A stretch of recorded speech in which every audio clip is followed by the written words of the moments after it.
want to change that, who can mention you on Instagram into their stories, captions, comments, or live videos and whatever. So I'm just going to tell you the exact way to do that. So if you don't want to make any mistake, just make sure to watch the full video to the very end, and do not forget to like the video and subscribe to my channel.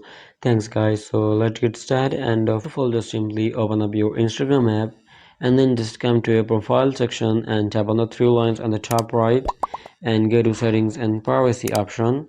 Just scroll a little bit until you get the option of tags and mention. Just simply tap on that option.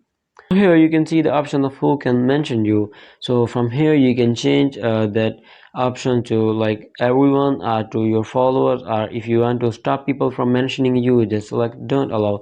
So that's how you can easily change your mention settings on Instagram. So I hope it helps you guys, and if you have any question about the tutorial, just leave me in the comment below and I'll be catching you on the next video. Thanks guys, and if you don't, just like and subscribe to my channel.